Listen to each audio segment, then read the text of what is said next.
नमस्कार. लग्नानंतर होईलच प्रेम या मालिकेच्या आजच्या भागामध्ये मी तुम्हा सर्वांचे अगदी मनपूर्वक स्वागत करते.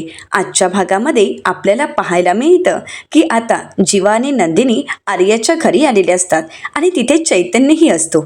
तर जीवा, नंदिनी आणि चैतन्य या सगळ्यांसाठीच आर्या चहा कॉफी बनवून घेऊन येते. आता आर्या सगळ्यांना कॉफी देते आणि जीवासाठी मात्र स्पेशल चहा बनवून घेऊन येते. जीवाला म्हणते, एक मिनिट, तुझ्यासाठी कॉफी नाही आहे तर तुझ्यासाठी तुझा आवडता चहा. आता हे ज्यावेळी नंदिनी पाहते त्यावेळी हे सगळं काही नंदिनीला खटकतं, पण ती काहीच बोलत नाही.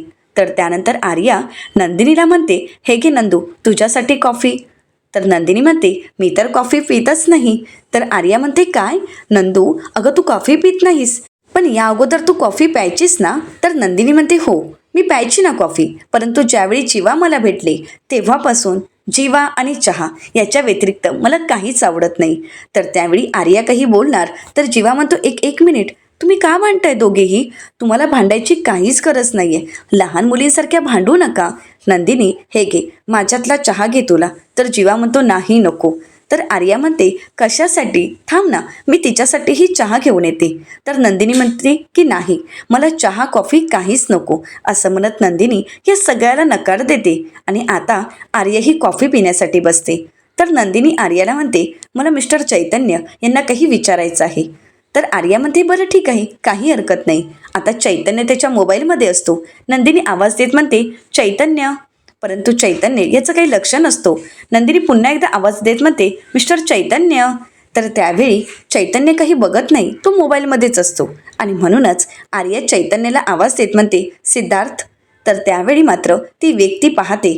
तर त्यावेळी मात्र नंदिनीला धक्काच बसतो. नंदिनी म्हणते, एक मिनिट, यांचं नाव चैतन्य आहे ना, चैतन्य देशपांडे?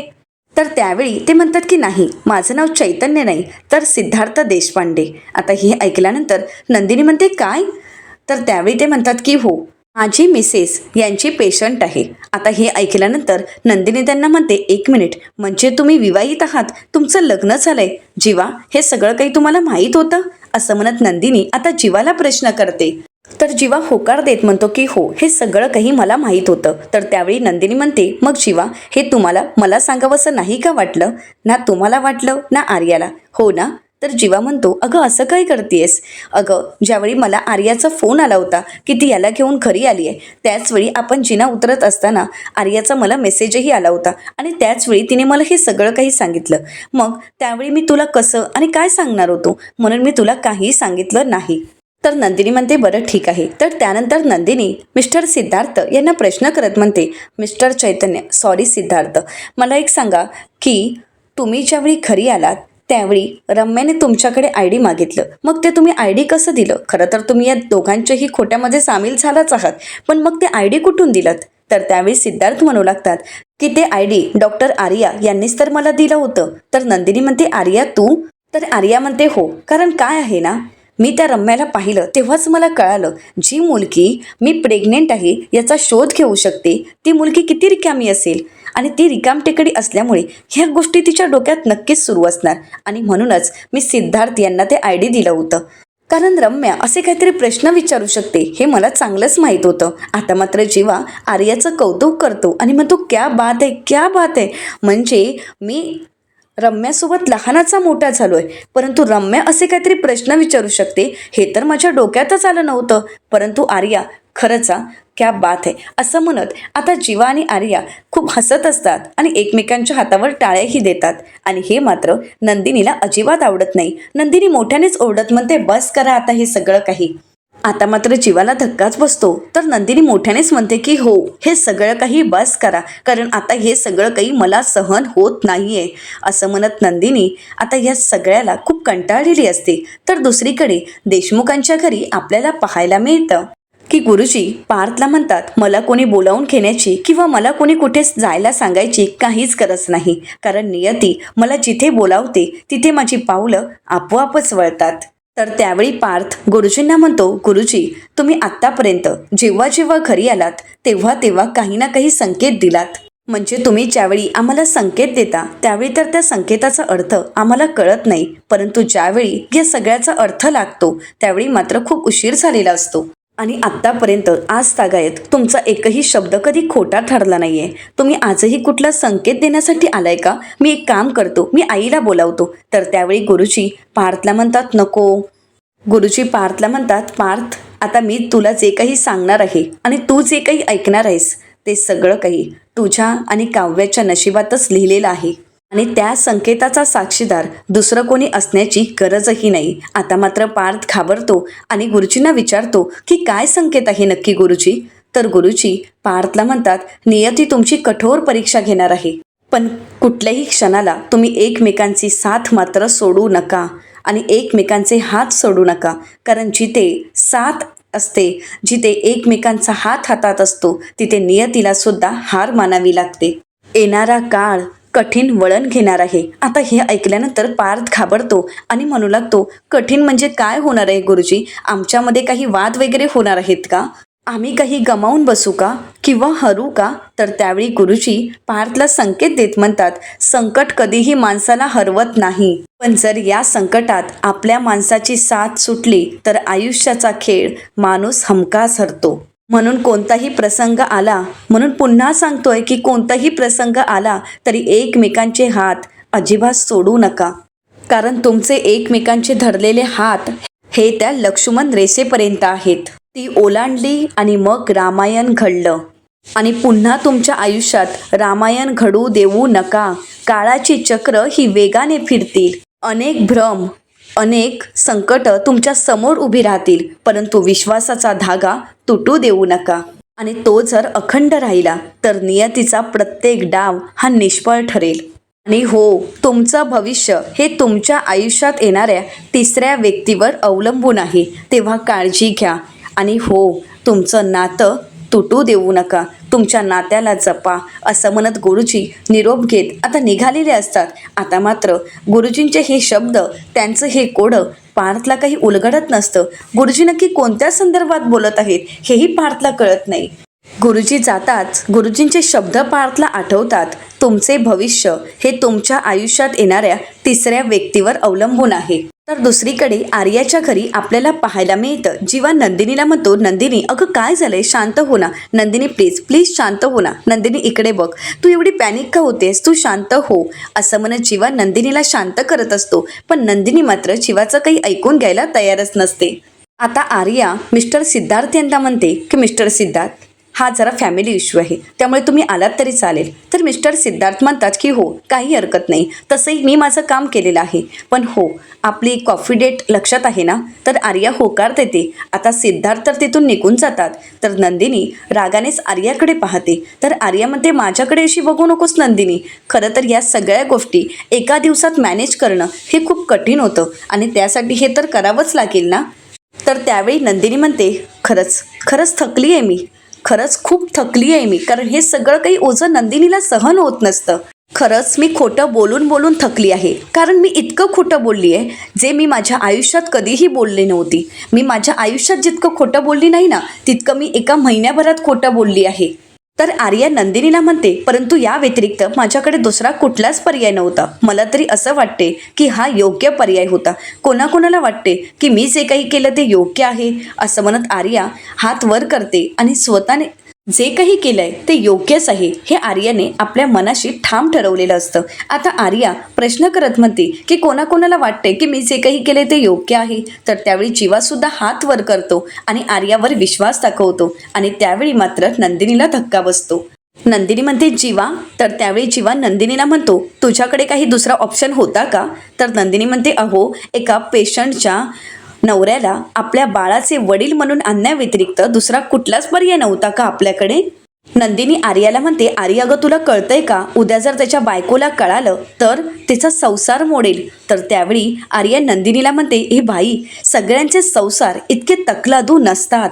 आणि नंदू, तसंही मी आणलंय ना त्याला, मग तू का काळजी करतेस, करीन ना मी त्याला मॅनेज. तर नंदिनी म्हणते, हो तू करशीलच मॅनेज, कारण इतके दिवस तर आपण तेच करत आलोय ना. नंदिनी जीवावर चिडते आणि म्हणू लागते, मी म्हणत होते जीवा तुम्हाला, एक खोटं पुढच्या 10 खोट्यांची रांग लावतं. आणि जीवा, त्याच गोष्टीला आपण गोंडच नाव दिलंय, मॅनेज करणं.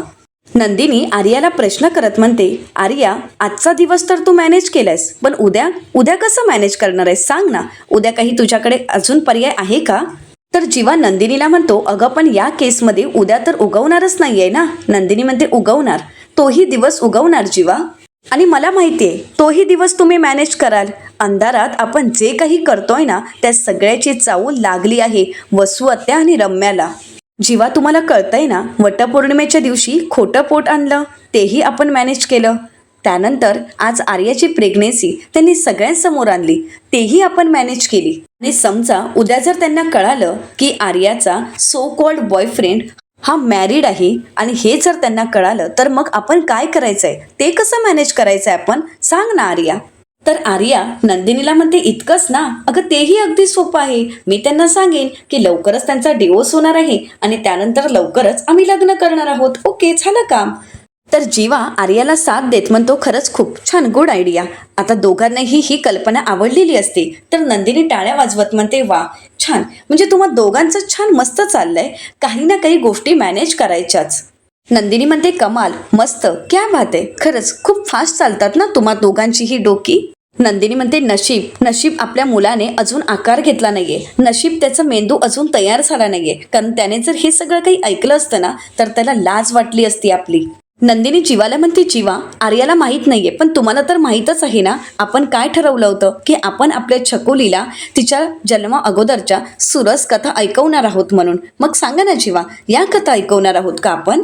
जीवा तुम्हाला कळतंय का आपण किती खोटं बोलतोय? अहो आई म्हणून मी तिला काय उत्तर देऊ, काय सांगू मी तिला, सांगा ना. हे सांगू का की तिच्या जन्मा अगोदर तिच्या आईने अख्ख्या जगाला फसवलं आहे, तिला मुलगी समान मानणाऱ्या तिच्या सासू सासऱ्यांना तिने फसवलंय, बहिणीच्या भल्यासाठीच बहिणीला अंधारात ठेवलं. नंदिनी खूप चिडते आणि म्हणू लागते, सगळे नियम रीती परंपरा सगळं सगळं काही धाब्यावर बसवलंय आपण जीवा, कळतंय का तुम्हाला? मग जीवा तिच्याकडून मी खरं बोलण्याची अपेक्षा ठेवू, कशी ठेवू सांगा ना जीवा. संस्कारांची गरज तिला नाही तर जीवा सध्या आपल्याला आहे. आपल्या बाळावर संस्कार करायच्या अगोदर आपल्याला संस्कारांची गरज आहे. नंदिनी स्वतःच खूप चिडलेली असते. नंदिनी म्हणते, मी नंदिनी देशमुख, आनंद निवास सारखी एक NGO चालवणारी, एक संस्था चालवणारी मुलगी, आणि आज मीच मात्र या सगळ्याला मीच जबाबदार आहे. मी आई कशी होणार हे माहीत नाही, पण आज मला या गोष्टीची जाणीव होतीये की माणूस म्हणून मी चुकतेय आणि माणूस म्हणून मी काही जी घडतेय ना त्या सगळ्या गोष्टीची शरम वाटतेय मला. आता या सगळ्या गोष्टीला नंदिनी खूप कंटाळलेली असते आणि तिच्या मनातला राग ती जीवा आणि आर्यासमोर व्यक्तही करून दाखवते. आता मात्र नंदिनी ह्या सगळ्या गोष्टीला इतकी कंटाळलेली असते की काही न बोलता ती रागानेच तिथून निघून जाते. जीवा तिला थांबवण्याचा प्रयत्न करतो पण नंदिनी काही थांबायला तयार नसते. आता जीवाही तिच्या मागोमाग तिला आवाज देत तिथून निघालेला असतो. आता नंदिनीच्या या वागण्याला काय करावं आर्यालाही काही कळत नसतं, तीही शांतच होते. तर दुसरीकडे देशमुखांच्या घरी आपल्याला पाहायला मिळतं, मानिनीताई आता पार्थच्या डोक्याला तेल लावून देत असतात आणि म्हणतात, पार्थ अरे तुझं डोकं गुरुजींच्या बोलण्याने वगैरे काही दुखत नाहीये, ऐक ही गोष्ट तू जास्त मनाला लावतोयस ना म्हणून तुला त्रास होतोय. हे बघ गुरुजी जे बोलतात ते खरं असतं आणि तसंही ही गोष्ट काही मी लाईटली घेत नाहीये असं मला म्हणायचं नाहीये, कारण मी त्यांना किती मानते हे तर तुला माहीतच आहे. तर पार्थ म्हणतो, हो. मानिनीताई पार्थला म्हणतात, तू अजून आठव ना, म्हणजे अजून त्यांनी काही तुला सांगितलंय का? तर पार्थ म्हणतो, हो ना, ते खूप काही बोलून गेलेत पण या सगळ्याचा अर्थच मला लागला नाही, माझ्या डोक्यात काहीच शिरलं नाही. आणि आता त्यात काव्या घरी परत येईपर्यंत माझ्या डोक्यात किती काय राहणार आहे काय माहीत. ते तर मला बोलले आहेत की एकमेकांचा हात सोडू नका, तसंही मी काव्याचा हात सोडणारच नाहीये. तर मानिनीताई म्हणतात, मग झालं तर मग तू एवढा विचार का करतोयस? तुम्हा दोघांची एकमेकांना साथ असेल तर काहीच घडणार नाही, अजिबात काळजी करू नका, माझी खात्री आहे की काही चुकीचं घडणार नाही. गुरुजी काय म्हणालेत, जर माणसाची एकमेकांची साथ सुटली तर माणूस आयुष्याचा खेळ हमखास हरतो. मग हे तर काय सगळ्यांसाठीच लागू होतंय, म्हणजे मला आणि विक्रमना, तुला आणि काव्याला, जीवा आणि नंदिनीला, या प्रत्येकाला हे लागू होतंय. तर त्याचवेळी त्या ठिकाणी नंदिनी येते आणि म्हणते, आई मानिनीताई म्हणतात तुला तर 100 वर्ष आयुष्य, आता तुझंच नाव काढलं होतं, तुझीच आठवण काढली होती, बरं जीवा कुठे आहे ग? तर नंदिनी म्हणते, ते आता मला घरी सोडून ऑफिसलाच गेलेत. मानिनीताई म्हणतात, बरं. नंदिनी म्हणते, बरं पण काय गप्पा चालल्यात मलाही कळतील का? मानिनीताई म्हणतात गुरुजी आले होते ग. आता मात्र नंदिनी घाबरते आणि म्हणते गुरुजी काय म्हणालेत? तर त्यावेळी पार्थ म्हणतो गुरुजी जे काही म्हणालेत ते माझ्यासाठी आणि काव्यासाठी लागू होतं. ते मला म्हणालेत की नियती तुमची येणाऱ्या काळात कठोर परीक्षा घेणार आहे आणि महाभारताबद्दल काहीतरी बोललेत. कारण आता गुरुजींनी इतकं काही सांगितलेलं असतं की सगळंच काही पार्थच्या लक्षातही राहिलेलं नसतं. कारण या सगळ्यामध्ये पार्थ मात्र खूप घाबरून गेलेला असतो. तर मानिनीताई पार्थला म्हणतात अरे तू मला रामायणाबद्दल सांगितलं? तर पार्थ म्हणतो हां मी विसरून गेलो होतो. रामायणावरून आठवलं. ते मला म्हणाले की तुम्हा दोघांचे हात हे एकमेकांसोबत आहेत, ते घट्ट तसेच राहू द्या, ते हात सोडू देऊ नका. कारण तुमची असणारी साथ ही अगदी लक्ष्मण रेषेपर्यंत आहे आणि त्या लक्ष्मण रेषेसारखी असणारी ही तुमची साथ सुटू देऊ नका. जर साथ सुटली तर मग रामायण घडेल. आणि आई ते तिसऱ्या व्यक्तीबद्दलही बोललेत, म्हणजे तिसरी व्यक्ती येणार वगैरे, त्यामुळे सगळं काही घडणार वगैरे. पण आई असं काही होणार तर नाही ना? तर मानिनीताई म्हणतात नाही रे बाळा, असं काहीही होणार नाही. मानिनीताई म्हणतात अरे तिसरी व्यक्ती म्हणजे तुमचं बाळच असणार आहे बघ. आणि येण्याने काय होणार आहे? सगळं छानच तर होणार आहे. आणि पार्थ माझी पूर्ण खात्री आहे की तू आणि काव्या कायम एकत्रच असणार आहात, एकत्रच राहणार आहात. आणि हीच खात्री मला जीवा नंदिनीविषयी सुद्धा आहे. मला खात्री आहे की ते दोघंही एकमेकांची साथ कधीही सोडणार नाहीत. पण उलट माझ्या मनात फक्त त्या आर्याचेच विचार येतात. असं वाटतं की तिने आणि चैतन्याने लवकर लग्न केलं पाहिजे. आता मात्र नंदिनी घाबरते, कारण नंदिनीला तो सगळा क्षण तिच्या डोळ्यासमोर येतो. कारण नंदिनीला माहीत असतं की तो चैतन्य म्हणजे चैतन्य नाही तर सिद्धार्थ डांगे आणि त्यांचं लग्न झालेलं आहे. तर नंदिनीने ही शंका अगोदरच वर्तवलेली असते. आणि समजा की उद्या आर्याचा हा सो कॉल बॉयफ्रेंड हा विवाहित आहे हे जर कळालं तर, आणि हे सगळं काही आपण कसं मॅनेज करणार आहोत? तर त्यावेळी आर्या नंदिनीला म्हणालेली असते सोपं आहे, मी त्यांना सांगेन की त्याचा लवकरच डिवोर्स होणार आहे आणि आम्ही लग्न करणार आहोत. आता या सगळ्या गोष्टी नंदिनीला आठवतात. त्यानंतरचं नंदिनीला आर्याचं बोलणं आठवतं की मी तुमच्या बाळाला जन्म द्यायला तयार आहे. तर त्यानंतर आर्याचं ते बोलणं, माझ्याच घरात येऊन माझ्यावर आवाज चढवण्याचा अधिकार तुला कोणी दिला? नंदिनी, हे बाळ जरी तुझं असलं तरी ते आता माझ्या पोटात लहान असं मोठं होतंय, त्यामुळे आता हे बाळ माझं आहे. तर आर्याचं दुसरं बोलणं म्हणजे बरं झालं निदान मला जीवासारखा चांगला मित्र तरी भेटलाय, म्हणजे ज्याला अंधाराला घाबरून मी मिठी मारू शकते, ज्याच्यासोबत मी कॅन्डल लाईट डिनर करू शकते. आता या सगळ्या गोष्टी आठवल्यानंतर नंदिनीला त्रास होत असतो. तर त्यानंतर पार्थचं ते बोलणं, आर्या आणि जीवा एकमेकांच्या मिठीत होते. एवढंच काय तर पार्थने तसा पुरावासुद्धा दाखवलेला असतो, त्यांचा फोटोही पार्थकडे असतो. नंदिनीला तिच्या आईचं बोलणं आठवतं की या सगळ्यात दोघांच्या आयुष्यात तुम्ही तिसऱ्या व्यक्तीला का इन्व्हॉल्व करताय? तुमच्या बाळाची आई ही नंदिनी नसणार तर ती एक दुसरी स्त्री असणार आहे. आता तुम्ही इमोशनल होऊन निर्णय द्याल, परंतु पुढे जाऊन या सगळ्याची गुंतागुंत वाढत जाणार आहे आणि या सगळ्याचा त्रास तुम्हालाच होणार आहे नंदिनी. आता या सगळ्या गोष्टी पुन्हा पुन्हा नंदिनीच्या डोक्यात फिरत असतात आणि या सगळ्याचं ओझं इतकं जड झालेलं असतं की नकळतच नंदिनी चक्कर येऊन खाली पडते. आता नंदिनी खाली कोसळते. त्याचवेळी पार्थ तिला सावरतो. मानिनीताई तर पूर्णपणे घाबरून गेलेले असतात. मानिनीताई म्हणतात नंदिनी बाळा उठ ना, तुला काय झालंय? परंतु नंदिनी बेशुद्ध अवस्थेत असते. तर दुसरीकडे पाहायला मिळतं की जीवा फोनवर बोलत असतो आणि आर्याला म्हणतो की आर्या आपण खरंच चुकतोय आर्या. तर आर्या म्हणते म्हणजे?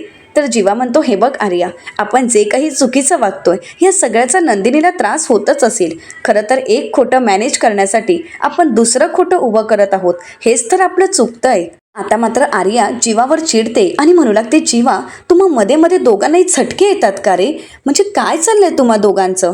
तुम्हाला गिल्ट असण्याचं मध्ये मध्ये फील होतं का? म्हणजे मगाशी नंदिनी लेक्चर देऊन गेली आहे की हे सगळं काही आपण मॅनेज करतोय आणि आता तुलाही तसंच वाटतंय. म्हणजे तिचं ऐकल्यानंतर तू विचार केलास आणि आता तूही तेच बोलतोयस.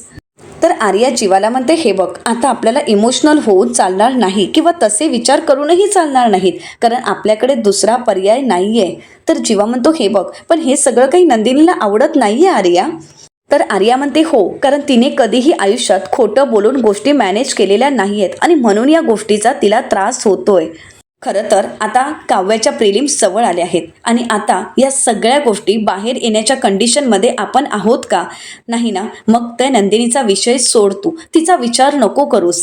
आर्या जीवाला म्हणते, जन्मीजय तुला खरं सांगू का, हे सगळं काही मी तुझ्यासाठी केलंय. ज्यावेळी रम्याने चार चौघात मला प्रेग्नेन्सीबद्दल विचारलं त्यावेळी मात्र मी ब्लँक झाले होते. मला काय करावं काहीच कळत नव्हतं. मला कळतच नव्हतं की काय उत्तर द्यावं. काय सांगणार होतो आपण, हे बाळ कोणाचं आहे, तुझं? तर त्यावेळी जीवा म्हणतो, माझं आणि नंदिनीचं.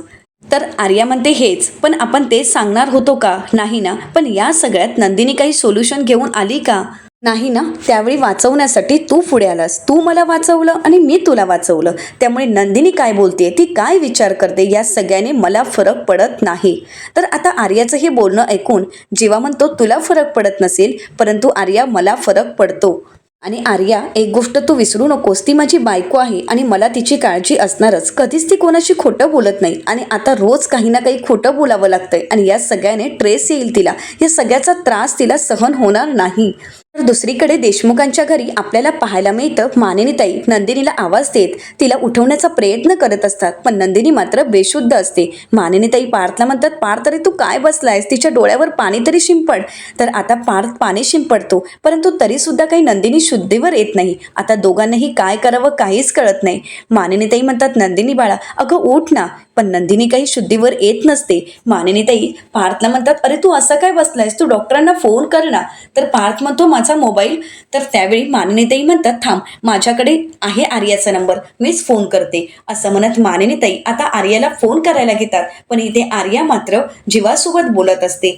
आर्या जीवाला म्हणते, जीवा रे तू काय एवढं ओव्हर प्रोटेक्टिव्ह होतोयस, हे बघ नंदिनीला काहीही होणार नाही. इथे आर्याला फोन येत असतो. आर्या म्हणते, एक मिनिट. आर्या पाहते तर अननोन नंबर असतो, कारण आर्याने मानिनीताईंचा नंबर सेव्ह केलेला नसतो. तर आता जीवा विचारतो, काय झालं, कोणाचा फोन होता? आर्या म्हणते, माहीत नाही, अननोन नंबर होता. पार्थ मानिनीताईंना विचारतो की लागला का फोन. मानिनीताई म्हणतात, नाही रे, तिचा फोन तर बिझी येतोय.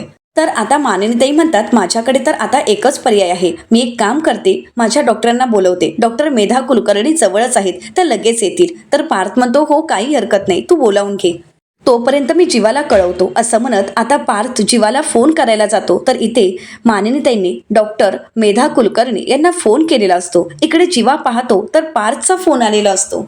तर जीवा म्हणतो, दादाचा फोन आहे. असं म्हणत तो आर्याचा फोन ठेवतो आणि जीवा पार्थचा फोन उचलतो आणि म्हणतो, हॅलो दादा बोल. तर त्यावेळी पार्थ जीवाला विचारतो, जीवा तू कुठे आहेस? जीवा म्हणतो, मी तर ऑफिसमध्ये आहे. तर पार्थ म्हणतो, मग लगेच खरी आहे, नंदिनीला चक्कर आली आहे. आता हे ऐकल्यानंतर जीवा घाबरतो आणि म्हणतो, काय झालंय, काय बरी आहे ना नंदिनी? तर पार्थ म्हणतो, त्या बेशुद्ध आहेत, तर तू लगेच खरी आहे. जीवा म्हणतो, एक काम करूया, डॉक्टरांना फोन करूयात. पार्थ म्हणतो, आईने डॉक्टर कुलकर्णी यांना फोन केला आहे आणि ते येतच आहेत. असं म्हणत पार्थ फोन ठेवतो. इथे मात्र जीवा घाबरून गेलेला असतो. जीवा मनाशीच म्हणतो की डॉक्टर कुलकर्णी म्हणजे या तर आईच्या डॉक्टर आहेत आणि त्यांनी जर नंदिनीला चेक केलं तर ते एका क्षणात ओळखू शकतात की नंदिनी प्रेग्नेंट नाही आहे. आता मात्र जीवा घाबरतो. तर येणाऱ्या पुढील भागामध्ये आपल्याला पाहायला मिळतं की डॉक्टर मेधा कुलकर्णी नंदिनीला चेक करणार, परंतु त्याच वेळी जीवा आर्याला घेऊन तिथे पोहोचलेला असतो. आता मेधा कुलकर्णी याच्या वेळी नंदिनीचा हात धरायला जाणार, तर त्याच वेळी आर्या मोठ्यानेच म्हणते, एक मिनिट डॉक्टर, आणि असं म्हणत ती डॉक्टरांना हात चेक करण्यापासून, नाडी चेक करण्यापासून थांबवते. तर दुसरीकडे पार्थ काव्याला म्हणतो की तुम्ही म्हणाला होता ना की तुम्ही पाण्याची बॉटल पूर्ण संपवली आहे, तुम्ही पाणी पिलंय म्हणून. तर काव्या म्हणते, हो मी तर अख्खी बॉटल संपवली आहे पार्थ, मी सगळं पाणी पिलं आहे. तर त्यावेळी पार्थ म्हणतो, तुम्ही माझ्याशी खोटं बोलू नका काव्या, पाण्याची बॉटल पूर्ण भरलेली आहे आणि वर खोटं बोलताय, कारण हे सगळे काही रम्याचे डावफेच असतात. रम्यानेच ती पाण्याची बॉटल भरून ठेवलेली असते आणि म्हणूनच काव्या आणि पार्थमध्ये भांडणं निर्माण झालेली असतात. काव्या पार्थला म्हणते, मी सगळं पाणी पिलं आहे हे मला माहीत आहे आणि मी खरं बोलत आहे, मी खोटं बोलत नाहीये. तुम्हाला जर खोटं वाटत असेल तर ते तुमचं तुम्ही बघून घ्या. तर पार्थ म्हणतो, तुम्ही पाणी प्या. तर काव्या म्हणते, नाही. आता दोघांची इतकी भांडणं सुरू असतात की काव्याच्या हातातील पुस्तक पार्थ खेचून घेण्याचा प्रयत्न करतो आणि त्यामध्येच पुस्तकाचे 2 भाग होतात आणि हे पाहून रम्या खूप खुश होते. तर आता पुस्तकाप्रमाणे आता काव्या आणि पार्थ यांच्यामध्येही दरी निर्माण होईल का, दोघांच्याही आयुष्यात वेगळं वळण येईल का, हे पाहणं अतिशय रंजक ठरणार आहे. मित्रांनो, अशाच मालिकांचे नवनवीन अपडेट पाहण्यासाठी चॅनलला नक्कीच सबस्क्राईब करा.